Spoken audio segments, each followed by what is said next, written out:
Okay, good evening, everybody. Thanks for tuning in. This is our Wednesday broadcast on Windows on the World. Go to windowsontheworld.net, you can watch it there, and you can look through some of the back catalogue while you're at it. We've got shows from every Sunday. I'm doing shows every Tuesday and Thursday on RBN Network. It's interesting to get the American perspective. This is an American radio station. And some of the callers are brilliant. They've got a great perspective on what's going on. They see government in a different way in America. They have a different view than we do in the UK. I'm going to be talking a bit about that tonight, along with other things. And of course, over the past few weeks, I've just been looking into this whole virus, the mind virus, which is actually what it is, and the origins of it, where it's come from, who's dealing with it. I've been watching the World Health Organization on their videos every day with the dodgy Tedros, Dr. Tedros, the man who hasn't mastered auto cue yet, but he's got a few more broadcasts. He might get used to it. But the United Nations, the World Health Organization, the World Economic Forum, Bill and Melinda Gates Foundation, and of course, rolling it out to the public and to public service broadcasters in the UK and America is Imperial College in London, who are directly responsible for you being locked into your houses, losing your income and having no future. I wonder where Greta Thunberg is, because she kept telling everybody that her future had been stolen, and now her future has been stolen. And she's going on. I just don't get it. Yeah, how dare you? How dare you? So these globalists have actually staged a world coup over seasonal flu. And there's people out there who are still believing it. This pandemic would have only lasted a month. It would have lasted 1 month, 2 weeks to get infected, 2 weeks to get over it. Then the actual figures start dropping. But no, because of all this isolation and locking people in their houses, enough vitamin D, they're also prolonging the actual pandemic, which wouldn't actually even qualify as a pandemic if the World Health Organization hadn't changed the terminology. In other words, a pandemic, 12% of a population are infected. But let's not let facts get into the way. Let's not let facts get into the way of the mind virus, because this is basically a very coordinated exercise, and into it is only because of the media. There's nothing going on here apart from a media operation, because it doesn't exist outside the media. It can't do, because it's got no legs as a story. It doesn't even stand up on its own. Well, thanks for tuning in, everybody. Let's have a look in chat as well as we go along. I've got Sandy here, and Sandy has had to close her pub down. I don't know whether you remember a couple of weeks ago when we did the first one of these. Sandy was in her pub and it was deserted. It's still deserted. So over to you, Sandy.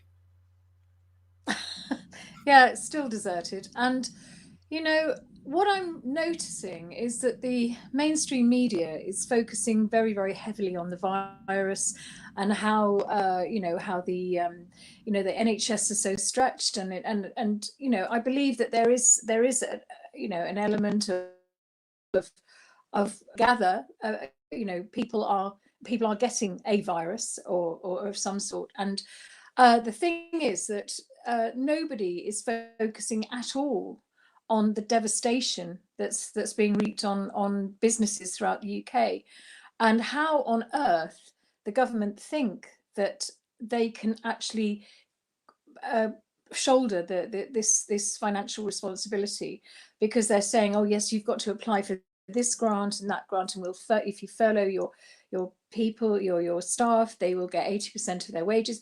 But none of this will be forthcoming for a long time. And in that time, at the moment, 10% of UK businesses have gone down already. So they've just announced just now that this could go on for another month or more. And even Public Health England, a spokesman for them, said we won't get over this until the vaccine comes out, which heaven forbid. That's what they appear to be waiting for. I don't know what the truth is. And that actually it could be a year to 18 months. Well, no one is going to survive that. I am barely going to survive till next week.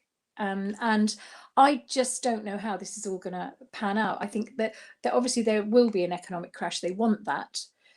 They want to bring in the new economic order.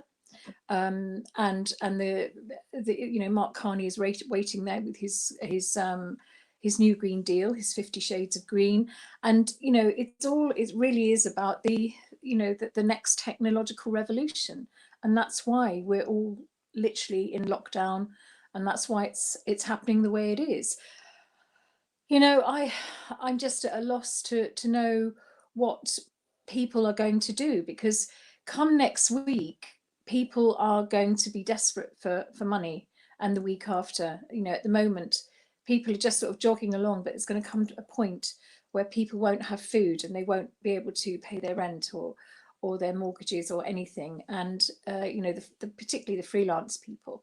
And I just don't know how it's going to pan out. And that nobody's talking about it. Nobody. BBC absolutely will not touch on how the ordinary person is actually, what they'll do is they'll say people are not social distancing enough, and they've got pictures of people out in parks and what have you. They're not focusing on what is really happening to the economy of this country. And the thing is, all the time that's being sort of forgotten about, people won't focus on it, and they'll just be focusing on when this is all over. When this is all over, we'll do this, this, and this. I don't think we'll be able to survive. It will never be the same again. It will really never be the same again. What do you think, Mark? I think that's very true, because what we're going to get now, I think, when this is all over, there's going to be a whole load of people who remember pre and post virus. And whatever response is given by the enablers of global governance, basically, we're talking, call it a cabal. It doesn't really matter. That's what it is. It's a bunch of interested people who basically subverted reality. That's what it is. You've got enablers of this, which is everyone in the media. You've got enablers of this queuing up outside your local supermarket. You've got enablers of this who are going to snitch on you if you go out without a mask on, or you're seen too far away from your house. This is really a very soft coup. It's cost them very little to do it. It's completely destroyed the economies, and they've only just started. So what is very apparent is that there is now a line in the sand. You're either with us or you're with the terrorists. And basically, the World Health Organization, the United Nations, the Bill and Melinda Gates Foundation, all of the enablers of this, the World Economic Forum, this has all been staged. It's a staged event. So anybody who is working with their narrative is working with the terrorists. It's that simple. There's nothing else to it, really. This is a global coup that's just taken place, right? This is a financial coup of everything. They can bring you to your knees. They can starve nations to death. They can do what they want, because the public think it's all about seasonal flu, which of course it's got nothing to do with. So as long as people are focused on this idea that it's all about flu and walking around with masks on, well, they're never going to get it, because it's clearly apparent now to anyone with a functioning brain cell that it's got nothing to do with the flu, right? Nothing to do with it whatsoever. So I think that's what it's going to be. And my view is that I've been sort of thinking this is going to happen for a long time. I've known about this, but I didn't think that they would get away with it over something so banal as this. It's quite incredible, really. But this is the power of media. I always said this. I always said to people, including a Reuters cameraman who trained people for Reuters, I said, all you need to stage a coup. Yes, I've been shopping today. It took me longer to get into the supermarket than it did to do me bleeding shopping. You know, it's unbelievable, isn't it? Yeah, but all this you need to stage a coup is 5 actors in front of a government building, and then you do the rest behind the scenes. You don't need any of this stuff anymore. You don't need to roll tanks into anywhere. You can do it on the telly.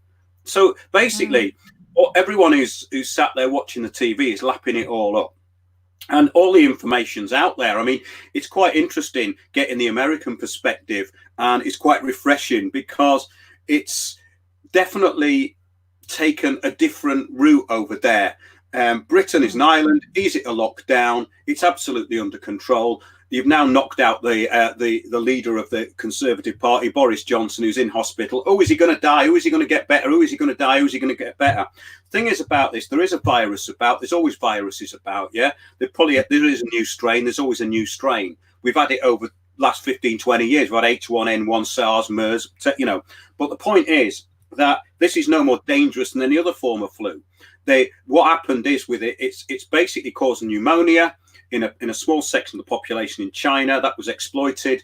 And I've looked through this now for weeks on end, and all of the information is there. And what's coming out of the government, who are being advised by the Imperial College, is an absolute pack of lies. And Imperial College, their narrative is absolutely falling apart. Neil Ferguson has now said, "Oh, it could be 20,000 that die rather than 500,000." Well, that's keeps going down, doesn't it? You know, keeps going down and down. Yeah.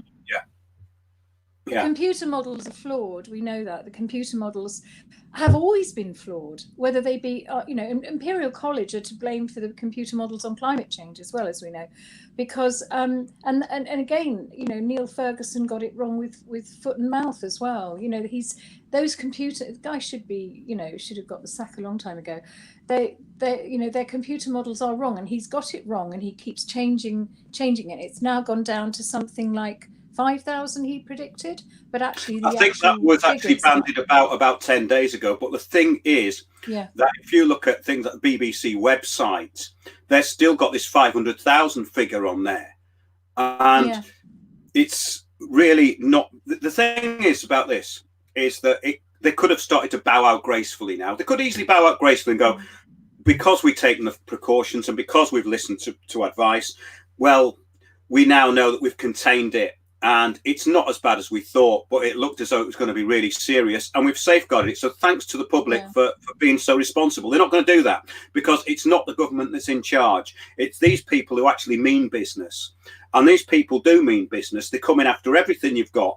And basically what this is about is there's a bond going on here, yeah? You're either bonded to these people or you try and remain free. There's nothing in between, because what's coming is the biometric vaccine. Whatever they say about it, that's a conspiracy theory. The whole point of bonds like this, and that's what it is, you then give your whole essence to the third party, to the Global Governance Initiative. And that's what it's about. That's what blood bonds are when it goes back to ancient history. That's why blood sacrifice takes place. That's why the blood and the hair and the fingernails of people in the Middle Ages was always sacred. Like, even when you cut your fingernails, you'd burn them. Same with your hair. If anyone got their hands on that, that's part of you. It's the essence. That may well be superstition, but how do you know that these people at the very top, an elite class, not talking about the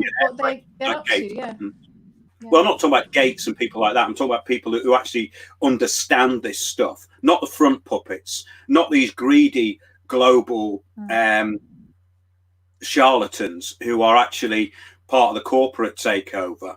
But the point about it is, once you get ultimate control like that, then the belief is that you control everything, which is why there's always been a fight against this sort of thing, because the whole idea of any kind of black magic or cult is that they try and control you. All cults try and control you. So this cult is no different. It's about a cult controlling your mind. And it's always been done through psychology and fear. I'm getting a bit deep into it here, but I think it's probably about time we did get into that, because I've covered all this stuff for years. Yeah. Talking about that, is it the mark of the beast? Because that's kind of a bit biblical, but it does seem that you have this and you almost sell your soul. You literally are taken over into the AI, because that's what it's all about. It's about these nanoparticles within it that can actually then be integrated with the AI system. And apparently that's a genetic thing that then goes down through your bloodline, which is pretty awful. Yeah, it just seems like that's it. If you buy into that, then you've literally sold yourself to that system, and it's about not being human anymore. And that means Yeah, a lot. there's a kind of element of that, but that's all about the control. I mean, I think a lot of this is about awareness, because what it is mainly, I think, it's about the lack of ability to have your own awareness. And that is being imposed through television and all media. All media takes you into a state of kind of collectivity with this stuff, collective consciousness, you could call it. Because if you're sat there all day long watching this crap coming out of a television, then it has a profound effect on your ability to actually have your own awareness, because it's implanted into you. Now, the thing is that looking at it in a very objective point, like it doesn't matter whether it's you've got like supernatural things coming at you or basically enforcement. The result is the same. So what you need to be able to do is identify it for what it is. And this state of awareness, which a lot of people get mixed up with, they call meditation this state of awareness. Well, meditation is an abused term in my view, because you get people, idiots like Russell Brand and all these idiots talking about meditation, when I don't think they really know what it is. It's a state of awareness. It's a state of absolute awareness.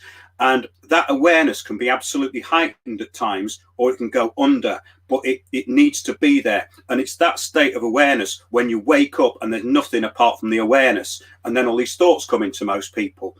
And the idea of it is that once you're able to do this, you can start decoding stuff which is rubbish. But the problem is, it's like you're saying, rubbish in, rubbish out. If you're putting rubbish in there, it's rubbish coming. People are just reflecting the rubbish that's gone into them. But the whole idea of this was the real priest class always knew this. Propaganda. Even if you go back to the time of the Romans, they knew about human psychology, because that's basic warfare. So the public don't even understand that what they're under is psychological warfare. So that's a huge problem as well. But yeah, this is a psychological warfare program that's been done. They've identified their target audience. They've dumbed down their target audience with at least 2 or 3 generations now of this, basically what's become Common Core education. And remember, the purpose of secondary education, according to the book, The Principles of Secondary Education, funded by the Rockefellers and, of course, Carnegie Foundation, came out in 1918. And the education system has collapsed since then as far as knowledge goes, because obviously education is an indoctrination program into them. There's no point educating people to be in a system. So this is the point, that, but the principle of secondary education and prevent change in the individual, direct change and prevent change. So that's all you need to know. Didn't Bertrand Russell say that the whole idea of their form of education was actually to have people to not think for themselves? They didn't want an education system that would people to think for themselves. The problem that we've now got this this whole couple of generations of people who've been indoctrinated in the education system to not have critical thinking, and to believe in certain narratives, and to also be very susceptible to suggestion. And I think that's what we're living with. And there's a big push at the moment to discredit, anything, any kind of wisdom that the older people can have, and that it's just not forward thinking, and it's not, we've got to have change. This whole thing about change, but change for what? What we've got right now, is this positive change? And people are saying to me, oh, it's great, that children are being educated at home now, and there's fish in the rivers, and there's this and there's that. But those are small things compared with what we've got coming. They may be good gains temporarily, but actually what we've got coming is far worse. And we know what's coming. I mean, Mark will talk about the documents that he's been looking at today, and the thing is that we are really under the cosh because every area of our lives is being taken over by this agenda that's coming in. I mean, I've been looking at everything, and I just recently got a document about the future of farming, and it's this one, and it's from the Agricultural Productivity Working Group, and it's just one area where the control is actually being implemented, and it's talking about, you know, getting rid of farmers, getting rid of small farms. This is our food chain, you know, getting rid of small farms and creating mega farms run by AI. And they even talk about, at one point in the back here, about replacement protein, because they want to get rid of, you know, animal protein, and creating insect biomass. And that is quite frightening to me, bringing in sort of this system where, you know, and I was talking to David Dubine last night. I did a talk with him, and he was telling me about the problem with the crops in the US because of the cold, because we're in a solar minimum and things are not growing, and how there's going to be a shortage of food. And I'm wondering if that is a whole reason for bringing this in as well. Apart from shadowing the, you know, hiding the economic decline as well, you know, they're using this as an excuse for many things, this whole lockdown, many things. And one of them is the decline in the temperatures and the lack of food that's going to be coming to us. And seeds, things like seeds are being, you know, you're not be able to buy seeds in certain states in America at the moment. So even that is going to be controlled. So buy your seeds now before it is actually over here, it's made illegal. And, you know, the economic crash is being, it will be blamed on coronavirus. In fact, we have been due an economic crash for a very long time. And this crash is happening right now, although it's not being talked about in the media, which, you know, is unbelievable. And, you know, it's really, it's happened. The last crash we had wasn't it? And we bailed out all the banks. And actually, what's happened is it actually strengthened the central banks. They actually, that the whole thing was to really get the power into the central banks. So we bailed them out. That won't happen again. They've got plans now to bail in, because there's been an act put through, which is the Bail-in Act of 2009. You can look it up, the Banking Act of 2009, which was revised in 2013. So they can bail into our bank accounts over a certain amount. I think it's 85,000. If you've got more than 85,000 pounds in a bank, it will be taken away from you. So if you're in the middle of a transaction,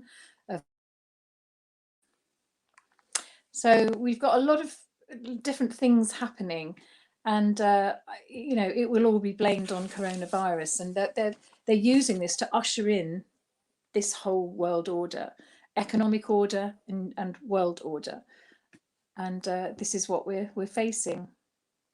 What do you think, Mark? Well, it's all been sort of put into the public domain in a very low level way in documentation, which we've been looking at last few weeks. And it's kind of a very banal way they're doing it, you see. I think that's the thing that caught me by surprise. I wasn't expecting them to do it on the back of a bit of seasonal flu. And then people are going to go, yes, but there's people dying. Yeah. Point is that when you look at the deaths and then you look at the statistics, anybody who does this can see what it is, and they can see it for what it is. I mean, it's just interesting the way they kill it. You've just got to go to the Office of National Statistics, and it's all there, isn't it, Mark? Yeah, and you've got this a thing called European MOMO. It's called MOMO. They've got the statistics for Europe, but the Office for National Statistics got done basically for inflating flu figures by 50,000 a couple of years ago. Look it up; it was in the British Medical Journal. So these people are known not to tell the truth, and when in fact they've done it this week, they've manipulated the figures this week. They've incorporated the figures from the 27th of March, and they've included the figures from the 1st of March to make it look like there's a bigger uptake of COVID this week. And it, you know, they're just, you know, they're actually manipulating the figures now. Well, that's the point. When you've got a takeover of the executive, judicial and administrative branches of government, which there is, then you don't have a government. That's the whole point. We've been looking at this for a long time. When I started looking at what was happening in the courts, I went up to the Royal Courts of Justice, and there are some judges there who know what's going on. Problem is that they're not going to stand up against the system that they signed up to. This is a major problem. So they're called enablers. So if you're in the system and you're enabling this, then you're an enabler. The point. So all of those people, we're all doing it. We're all going down to supermarkets, standing 6 feet apart and enabling this crap to go on. Yeah, yeah. I mean, what do you do? Because if you don't comply, there's this mass kind of shaming that's going on. Like there was somebody posted on Facebook, on my Facebook, one of my threads, oh, anybody fancy a, you know, I've had enough of this lockdown nonsense, anybody fancy a picnic? And the absolute abuse that came back to them about, you don't realize what you're saying, how dare you, it's an insult to the NHS, it's an insult to everybody who's worried about catching this virus, you know, you can't possibly have a picnic. So there's a massive amount of shame involved, and it's very similar if you think about it. It's all guilt, it's almost trauma-based, you know, mind control, because it's the same thing with it. It was the same thing with climate change. You know,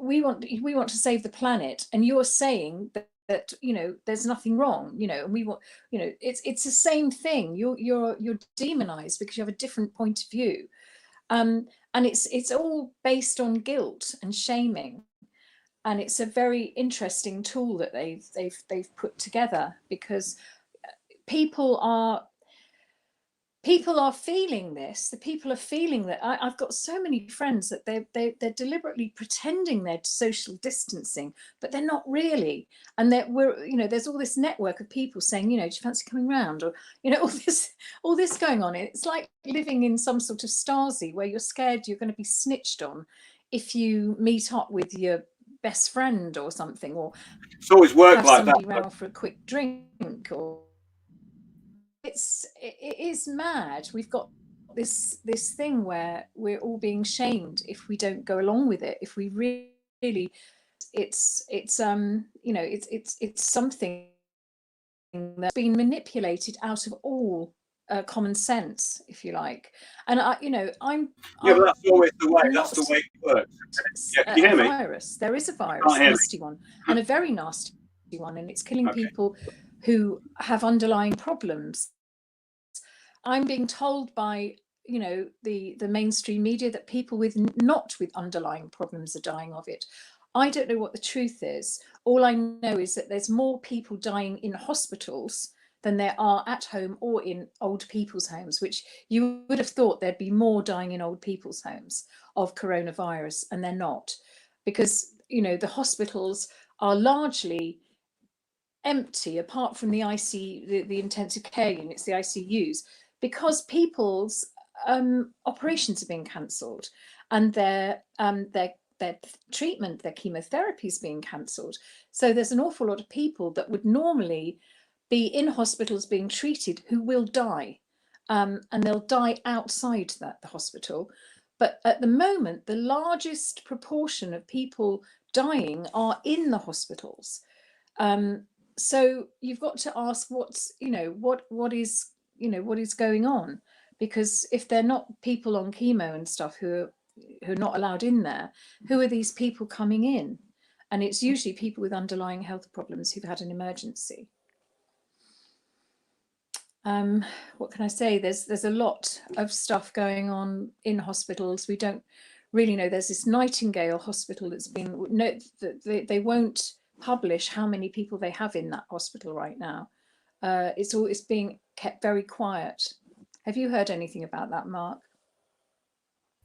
Well, the last I heard of it was the day it opened, and we haven't heard anything since. That's the XL one in London's Docklands, and they're saying that, interestingly, the Daily Mail put out that 8 people who were admitted into there and went onto ventilators would die. Where did they get that from? However, on the same day, the Telegraph said it would be 20% of people who are admitted to there would die. So where are they getting this non-information from? In other words, there isn't any information that comes out of anything that you can believe. So you have to go to the sources. You have to start sourcing it yourself, but only the public do that. This Professor Kurt Witkowski, he used to work for the Rockefellers, actually, but he's retired. He used to be at Rockefeller University, actually. Now, what he said was the virus could be exterminated within weeks if people were allowed to lead normal lives, and the vulnerable were sheltered until the virus passes. That's what he said. He's the former head of Department of Bio. Herd stuff, herd immunity, is that what he means? Does he mean everyone would have herd immunity? That's not what I just said, but he did say that as well. Yeah. So he's the former head of the Department of Biostatistics, Epidemiology and Research Design at Rockefeller University in New York. So he actually worked for the people who've been basically rolling out the thing we're doing now, is that these people who've retired are the only ones who can speak out. The thing is about this also, they need to reduce population, so they're killing off the elderly. They've been doing it for a long time. I mean, this is a known thing to anybody who looks into it. It's obvious, right? I mean, they've been doing it for years. They did it under the Liverpool Care Pathway, got caught out, renamed it, still do it. Call it palliative care, it doesn't matter. But do not resuscitate on the end of your bed, and basically starve you of the essential things like water, all the rest of it. And yeah, this is the way it works. But the public don't understand the way things work. So that's the problem. And because they've been mollycoddled for so long, there's been a false sense of security. So that's why you get them panicking and buying toilet rolls when they should have been thinking about something a bit more important. But that's the problem. Yeah, huge problem. He said about 80%, the same fellow, about 80% of the people need to have had contact with the virus, and the majority of them won't even recognize that they were infected, or they've had very mild symptoms, especially if they're children, right? Now, yes, he says, so it's very important to keep the schools open and the kids mingling to spread the virus to get herd immunity as fast as possible. At the same time, the elderly should be separated and nursing homes closed. There you go. After about 4 weeks, the virus would be exterminated. Their children and the grandchildren can return, because it's 4 weeks. It doesn't take long for this. So we know now it's just a scam. This is a loosely added on excuse, which they've exploited very, very cleverly. But looking at what comes out of the World Health Organization, and of course these front organizations and Bill Gates, all this we've got is a series of interconnected organizations which filter into the public. And then this is the sort of stuff I've been talking about for years, how you infiltrate a country. You do it through NGOs, non-government organizations. We've been talking about this. This was in these documents like Our Common Future. How are we going to get this? How are we going to enforce this? That's what they're saying. How do we enforce this? Yeah. So it's not voluntary. The whole point of communitarianism, the system we're in, actually, which nobody knows the name of, but it was announced by David Cameron in 2010. The word communitarian goes back to 1848 and John Barnaby, and it meant ideology of a communistic nature. But in 1900 and like that, it was changed to mean relating to a community. So we've had this program for a long time. The point is that people don't understand the system that they're in. They don't understand what the common good is. The common good is not the good of you. It's for the herd, for the masses. What are the masses going to believe, which is going to make them feel good? That's the common good. In other words, that's why you don't get big criminals and big crimes against humanity ever exposed by the judiciary, because they're there for the common good, and it's not in the public's interest for them to know that these things take place. Therefore, it's not in the public interest for them to know that this virus scam is a front for something else, because the common interest is to have everybody on the planet under control. The people who are behind this think there's too many people on the planet. They sincerely believe that. Okay, so you are the enemy. That's the point. See you as the enemy. That you don't understand the way things work if you think it's any other way. And all of these documents, the UN Sustainable Development Goals, once you know how to read them, all is they're calling for is the end of you, to get you under control, then get you off the planet as quick as possible. It's very simple. There's nothing else to it, you know. Absolutely. And it's interesting because our common future was the Agenda 21, which then became Agenda 2030. And it seems that what's happened is that this virus has fast tracked us straight into Agenda 2030, which is all about very, very, well, a totalitarian government really, and how we at the moment are living, the very fact the COVID bill has literally wiped away 800 years of democracy and rights that we have. And will those ever be repealed? Because they've been brought in, and at the moment we're being told this is going to last another month, if not more. And it's and some have said 18 months, who knows? But the fact is that it will never be brought back. They will never repeal these because they'll find it too convenient to have implemented them and then take them back again. So, we've got this totalitarian rule that's been we've been blindsided with, because before that it was all about climate change and how we had to stop flying planes and driving cars, and we had to there had to be more restriction of movement. And, this has actually speeded up the whole process. XR didn't work, Greta didn't, the whole Greta Thunberg thing didn't work. And it's almost as though it's been implemented, whether it was planned to be such a quick turnover and all that was a distraction. How do we know? But what they wanted implemented has been implemented literally overnight. And we're living with this now. And, it is the 17 goals of Agenda 2030 will be implemented far quicker under this regime. So, and it is all about destroying the economy, bringing in, it's like the fourth industrial revolution, if you want to call it that. It's about the green economy and doing things very, very differently, but under a very, very strict totalitarian regime where your rights and freedoms will be suppressed. And we know that because they are being suppressed now. And people are thinking it's for the common good at the moment, but sooner or later they will realize that this is going on a little bit too long, and there'll be questions asked, and then people will possibly wake up. Mark, Piers and I and many other people in this truth movement have been trying to get everybody on board for 10 years or more. And it's a very difficult thing because nobody ever really quite believed it. A lot of people were saying, well, it's just too, why would they do that to us? Why would they do that to us? Well, exactly. Well, they are doing that to us right now. And it's time that we really woke up and saw what was happening and stopped being so compliant, because in that compliance, they will gain more control. Yeah, compliant, complacent and complicit. Those are the three words. I had a great interview actually with Lark in Texas, and we have really long conversations about this stuff. And it's interesting to get wider perspectives on this. I want to make a point now about this vaccination thing. Philippines, 2018, 10 people who worked for Sanofi, which is a drug company that brought in a dengue fever vaccine into the Philippines, were charged by the Philippine government. Basically, it was the European Medicine Agency that approved this thing called Dengvaxia, made by Sanofi. The license to distribute it was actually revoked by the Philippines government.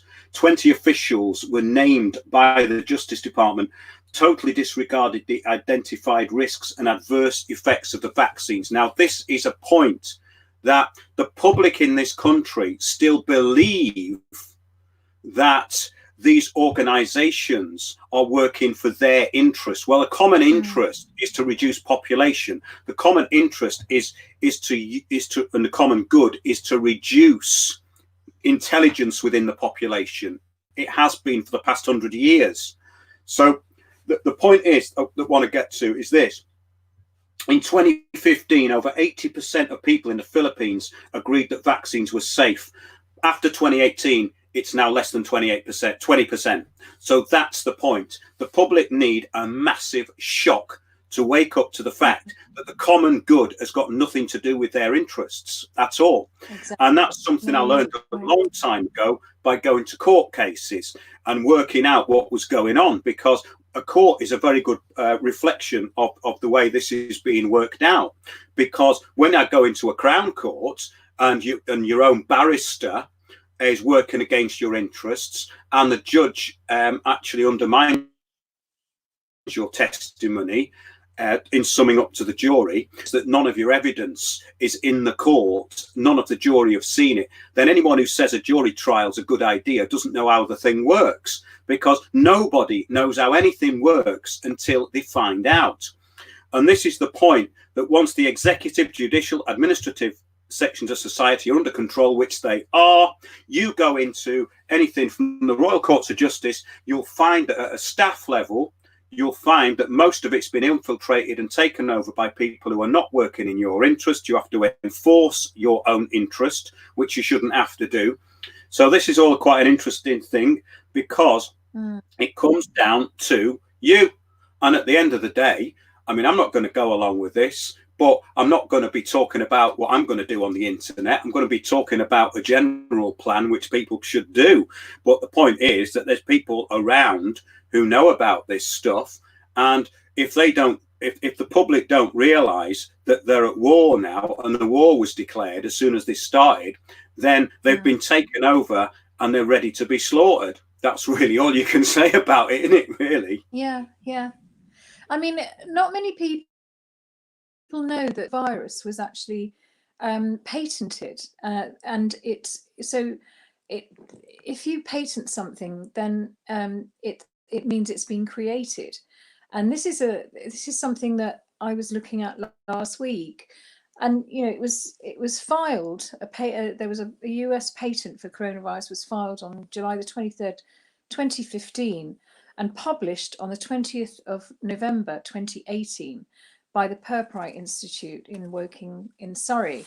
Now, the coronavirus, with its many spectrums, was actually created, and there's a quote from the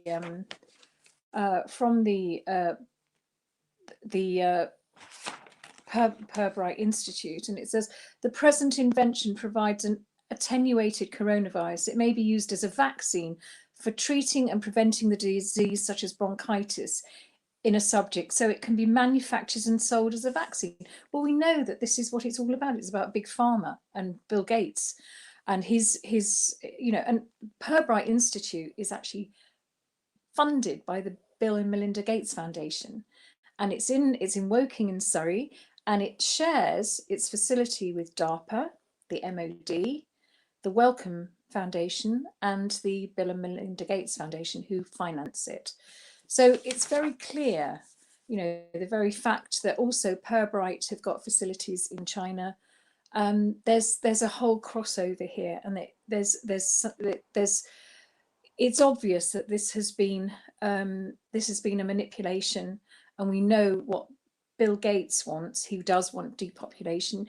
If you really want proof of that, he's got his TED talk with his depopulation equation, which it's all down to CO2 and human population. And in that, he says we can reduce the human population by 1.3 billion using vaccines, healthcare, and reproductive healthcare, which is obviously making people have less children. So it's there in black and white. You can look it up.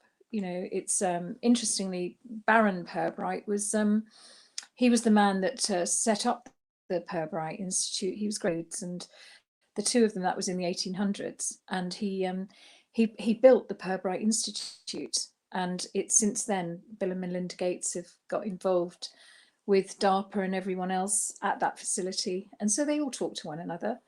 And this, as far as I'm concerned, is proof that it's been engineered by all these different facilities and produced, and that's what we're living with now.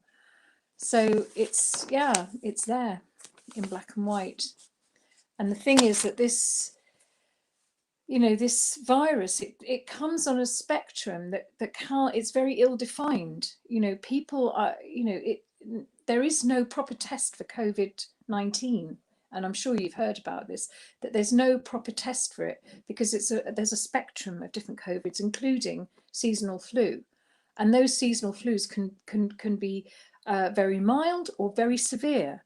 And I do think there is a very severe strain, because there's no doubt about it, people are getting very, very sick. So, and there's other people that aren't and just have very minor symptoms. So how can they actually say that people are dying from that particular COVID-19, which is what most of the people that are dying at the moment in hospitals are being diagnosed with, and what is going down on their death certificates. So it's stacking these statistics up. Even if they died, they were admitted to the hospital with a stroke or a heart disease, very soon it is turned into they died of coronavirus, and that's happening a lot. And I know that from personal, rather sad experience recently. So yes, I've had people who've actually turned up at our talks. Can you hear me or not? Fuckwittery, I think it's called. There's a lot of strange stuff. Absolutely. Yeah. Okay. So yeah, I've heard the same things from people, and yeah, the statistics are being created. If you die, well, if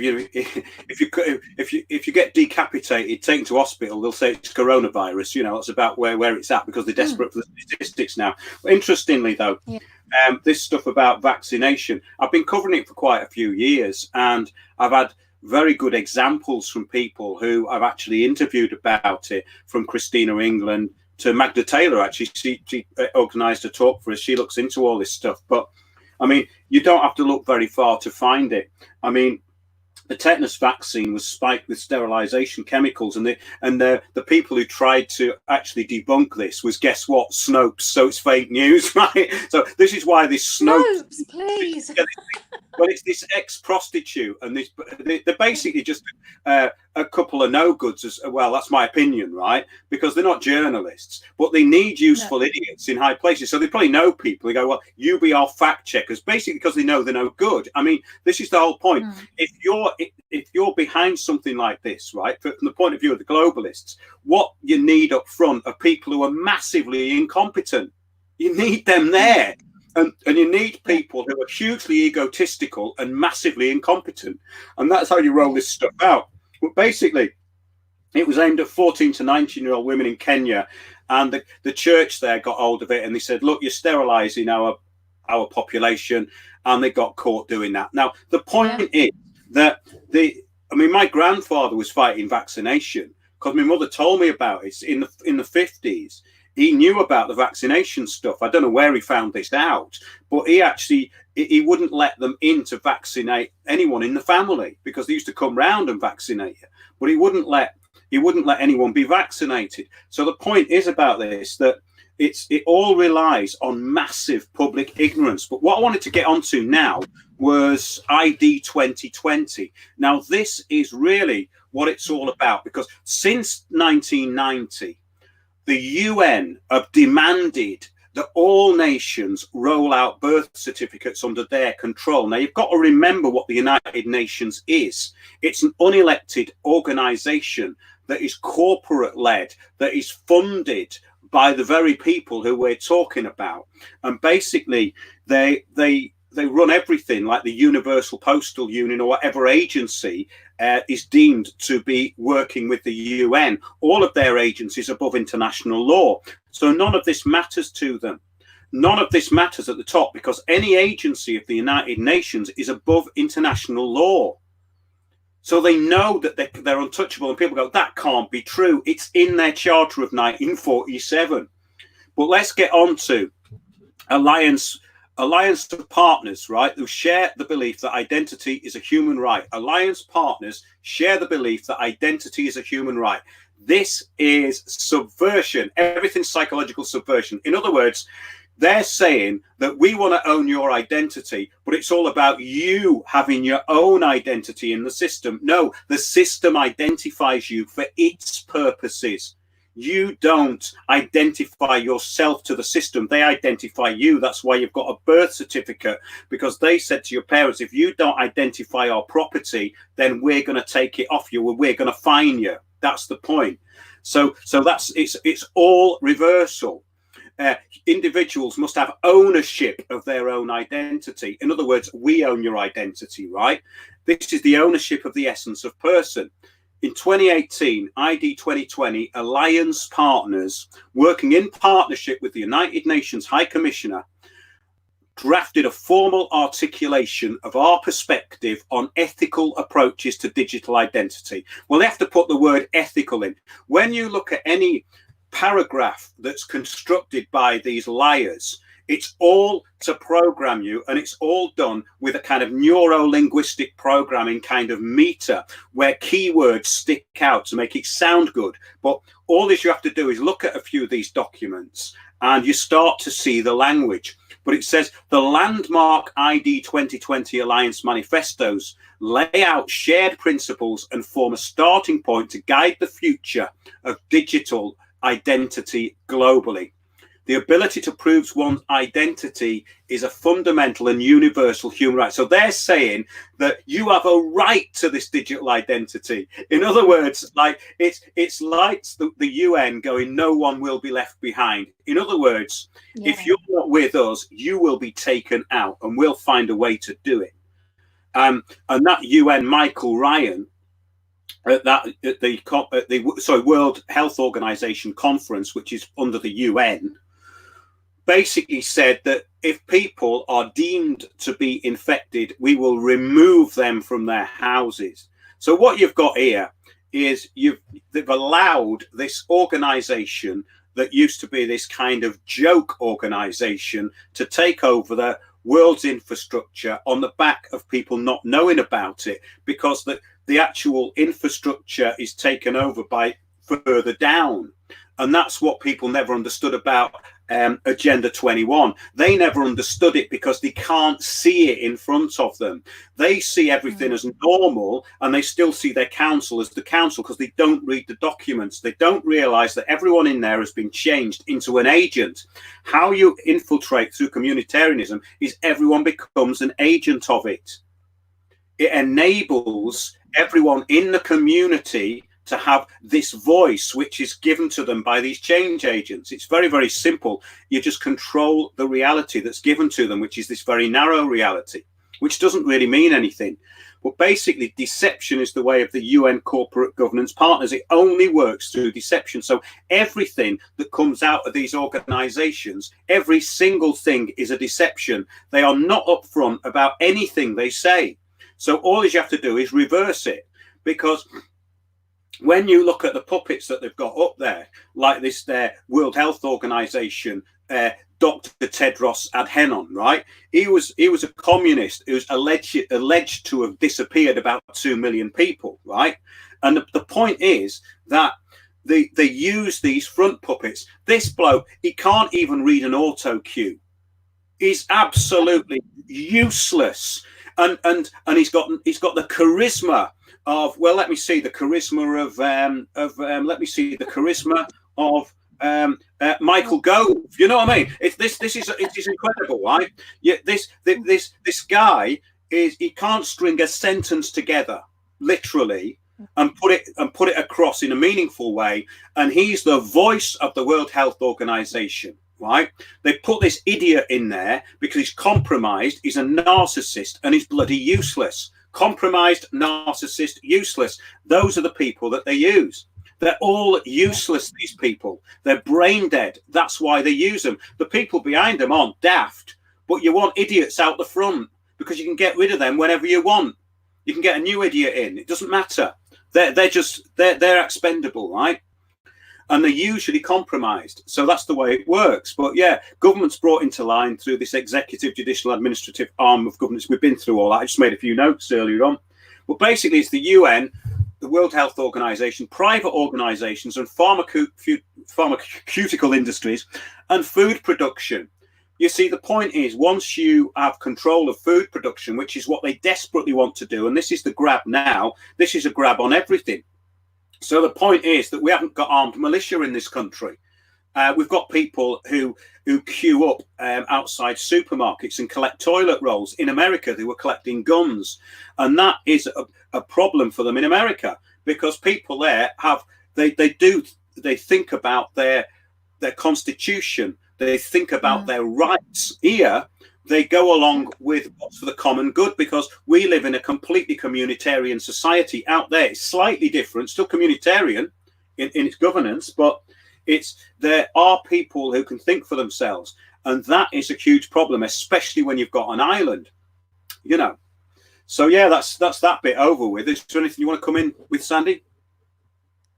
I think, you know, what you know, the whole, you know, communitarian system is that I'm seeing how easily and how quickly it could be implemented in this country right now, because, you know, with an economic crash, you're going to get people whose property can be easily liquidated. And they're talking about bringing in this universal wage for people, which to me is a form of, well, it's communitarianism. And the very fact that everyone is so compliant, and the people that, for instance, you know, do go out and sit on a park bench are being arrested for just sitting there. There was a woman arrested for exercising her right to meditate on a park bench in Richmond the other day, and it was ridiculous. There wasn't a soul around, and she's just sitting on a park bench meditating. And this policeman came along, and then it became 4 policemen, and then it became 7 policemen who weren't social distancing at all, and they bundled her into a van and arrested her. And she was then stuck in a van with all these policemen who, you know, in the narrative that they're putting out, could have infected her with coronavirus. But, you know, the whole thing is unbelievable. A man the other day went to walk into a hospital to do his own journalistic research as to whether the hospitals were actually in the state that people saying they are, and he's been jailed for 3 months for walking into a hospital and asking questions to some of the staff there about how bad the coronavirus really was. And they couldn't answer, and one of them just giggled, you know, because obviously at that hospital there really wasn't a lot going on. I'm sure there are in some hospitals, but it just seems that all the rights and freedoms are being stripped away in you know, and there's this whole sort of Stasi thing where people are snitching on each other, and you know, we've got this literally coming in overnight. And that's what I feel is happening, and it's almost exactly, well, it is exactly what you know, what our biggest fear was with Agenda 2030, because it was all based on communitarianism. Nobody owns anything. Everyone is literally herded into, you know, urban area. They'll continue to do that. Something will happen where they'll herd people out the countryside. I don't know, but the fact is that we're living with Agenda 21 fast tracked, or Agenda 2030, which it became in 2015, sort of fast tracked. One of the main things that they want to do is this vaccination program. So that is in the Sustainable Development Agenda 2030 17 Sustainable Development Goals. That's the point. Now, there was someone earlier talking about this, quite interesting, because the pharmaceutical companies are not making as much money as they want. Remember, these people are used to basically having as much money as they want. They're not making as much money as they want. They've launched this fund for 12 billion. It's all private. 2 billion come from governments, 10 billion coming from private investors for this vaccine, for this seasonal flu, which you can't have a vaccine for seasonal flu anyway, because it'll mutate to something else. So that's the point, that this is it's working on a multipolar front. So it's a multipolar attack on everything. It's a financial takedown. It's about control of the populations. It's about restriction and rationing, and it's about bringing in the vaccination, getting you to have the mark of the beast and all that good stuff that people have been talking about for many years. So really, that's what it is. And a lot of people, I stay away from a lot of the religious aspects of this, but I've studied the religious aspects of it. I understand the religious aspects of it all. And I'm talking about higher religious aspects here. I'm not talking about common religious aspects. I'm talking about things that go a bit higher than that. That basically, yes, there is a true knowledge of a lot of this stuff very high up, but these people who are imposing this are way below them. These people are basically there for their own personal greed and power, and basically the whole point of the communitarian system is that it recruits people of shallow intent and no intellect. And that's the whole point with it. You'll find that integrity is taken out of the system for a very good reason. Integrity is not for the common good. Integrity means you go in and ask questions. Integrity means you want proof. Well, that's not for the common good, I'm afraid, because if you start asking those sort of questions, then the common good is all about a constructed reality that basically is there to keep things in line. And if you question that, then you're the enemy. So that's the thing that people have to work out. And I'm just wondering, Mark, what they could do. They don't like, if they don't like what your politics, they can, the police at the moment have powers to be able to arrest somebody who on suspicion of having the virus, whether they have or not. They arrest someone on suspicion of having coronavirus, take them to a facility for 6 weeks, and not release them. And if that person disappears, I think this is right, that they don't have to, or dies in custody, they don't have to have an autopsy, and the next of kin don't have to be informed, which is really worrying, because that is, if people don't comply, that is what will happen. And I find that very disturbing and very alarming. Well, it's a declaration of war, so that's really up to everyone out there. It really is the same thing that's happened before. It's no different. It's happened at a time, I think, where we weren't really expecting it to happen at this particular point.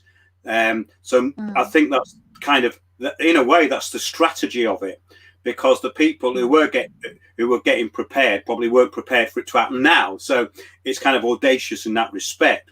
But when you look at the key players, they're all kind of from the financial world. It's all about finance. It's all about money. It's all about power. It's all about control. It's very, very simple. There's nothing really complicated going on here, because wherever I've looked into this, it always goes back to the same thing. These people have a certain position, and they are able to exert a lot of influence, and that doesn't matter whether they're working for the World Health Organization, the United Nations, the Bill and Melinda Gates Foundation, the World Economic Forum are basically planning all this. The World Economic Forum are planning this from their website. You can see it on there. They've already got the strategies in place, so they've got a lot of these people, and it's all done through psychological modeling, really. And then all this they need is these idiots like Neil Ferguson. That's my opinion. He's an idiot, because he's still trying to save his arse and say he's right, even when he got the mad cow disease epidemic completely wrong, and DEFRA and the government had to step in to stop the slaughter of the cattle. You would have thought that he would have kind of reined himself in a bit after something like that, wouldn't you? But no, because these people are out of control with their egos.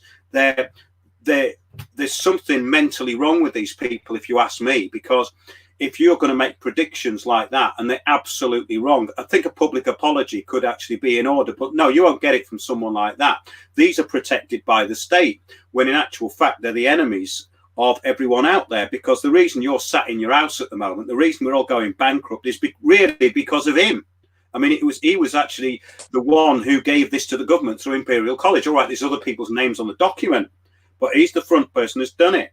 So This is incredible, really. And then the public go, "Oh, yeah, but how could just a few people control or millions?" I mean, well, like that, it's easy, really, isn't it? All you need is a public broadcasting system. Do you know what I mean? It's dead simple.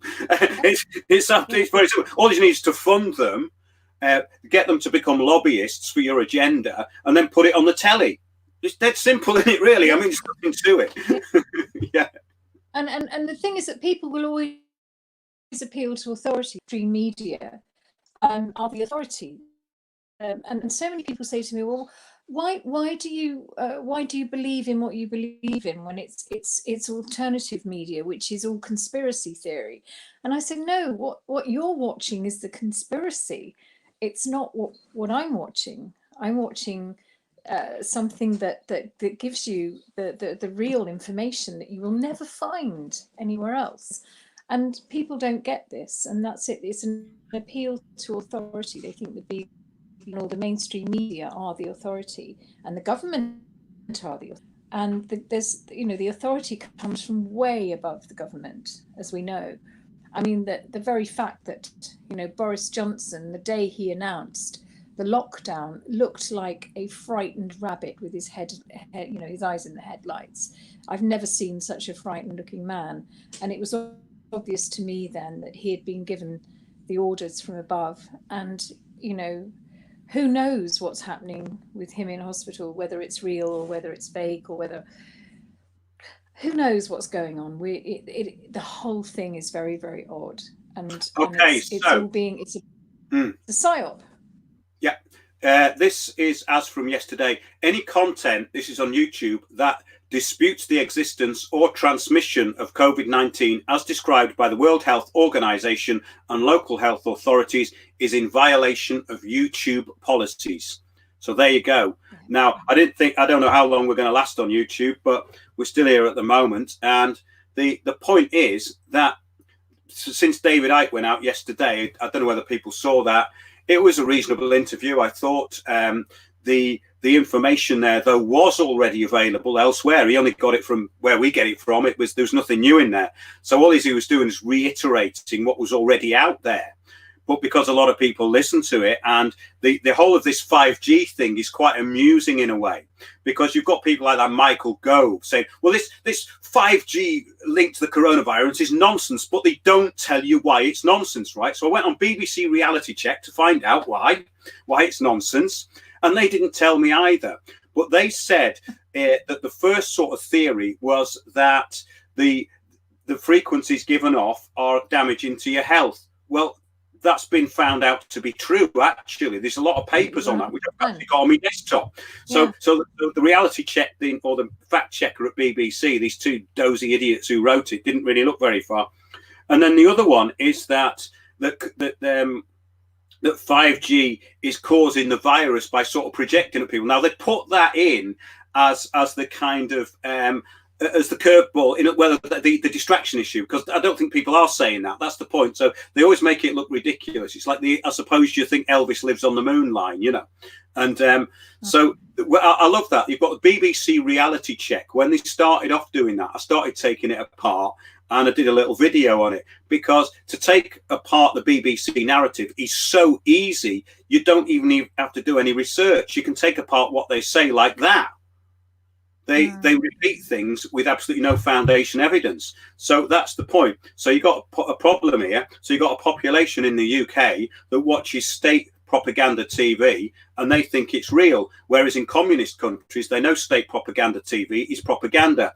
The public think it's real. That's a bit of a problem, isn't it? Because when it's down to the banal level it's down to now, then that means that nobody's got thinking capacity who watches it. That's exactly what it means, So it's interesting that we're in this situation, but I want to just get networks of people up and down the country who we're sort of talking to, and places to go and things to do. And there's nothing really to lose by doing that. And also the bigger picture of the point is that you can't wake up 80% of the population. You're never going to do that. So, I mean, I think in a way it's quite good, because I'm going to keep self-distancing and socially, what's it called there? Social distancing and self-isolating. That's a bit of an oxymoron, though, isn't it? How can you, it's not very sociable to be distant, is it really? No, that's why it's I think it's kind of it's yeah. programmed psychological warfare. These are psychological warfare terms. So social distancing means, oh, I'm all alone. Well, what? Well, the point is that it's best to be apart from people who can't think.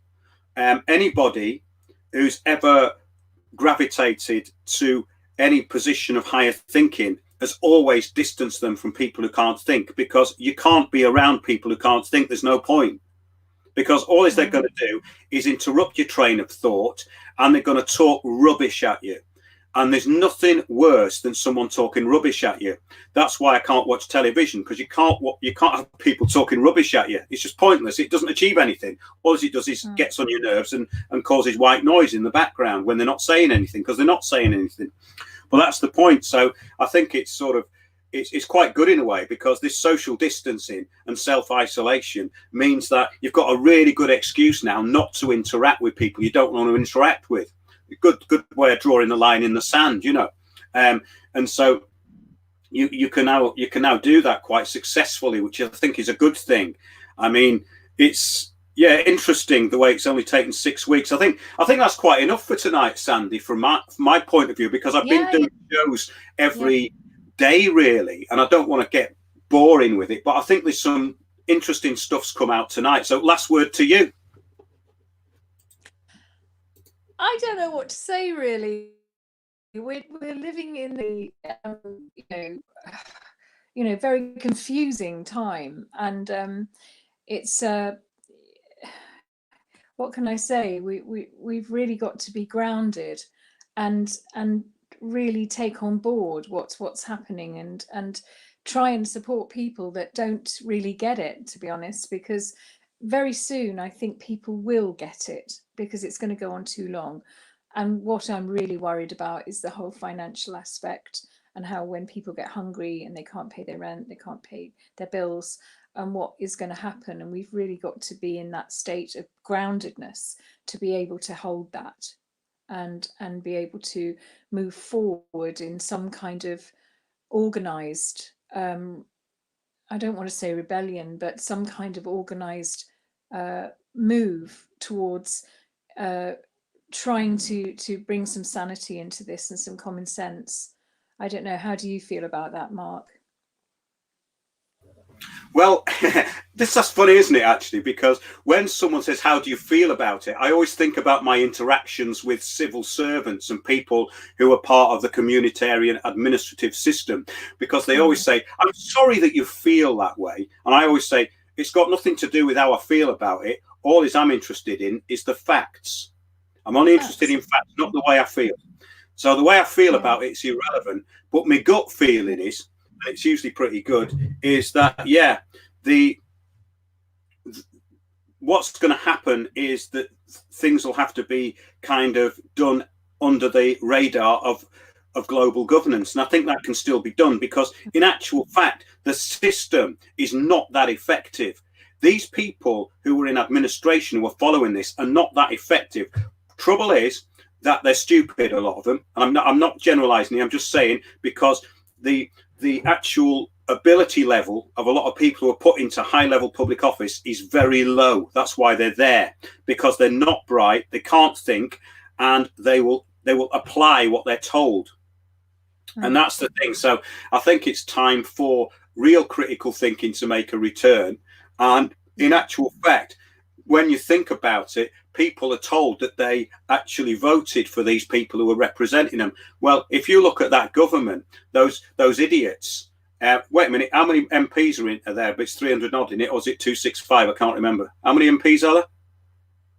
Yeah, okay. So between 200 and 300, yeah. That's right, yeah. 280. Well, none of those are any good to you. They're all a waste of time. Every single one of them is a waste of time.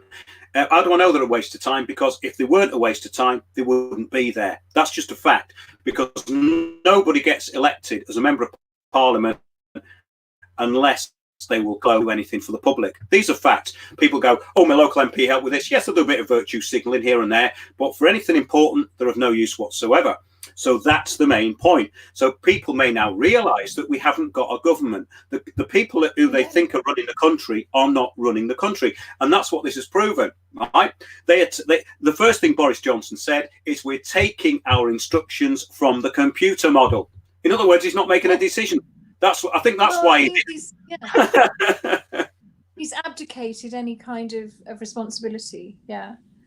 And you know, if you put someone like Neil Ferguson in charge of decision making for your government, then you're in serious trouble.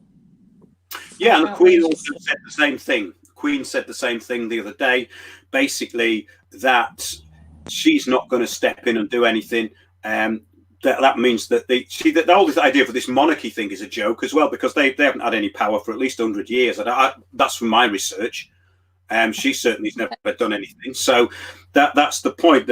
So you've got this kind of joke idea that we've got a monarch when we haven't really. We've got somebody who reads an auto cue and waves at people. Well, that's not really a monarch, is it? Then you've got a government that's not a government that don't do anything either. So now we know that we haven't got a monarch, we haven't got a government. Well, wait a minute. Someone told me it'd be anarchy if that happened. But anarchy's self-rule, isn't it? Or small government.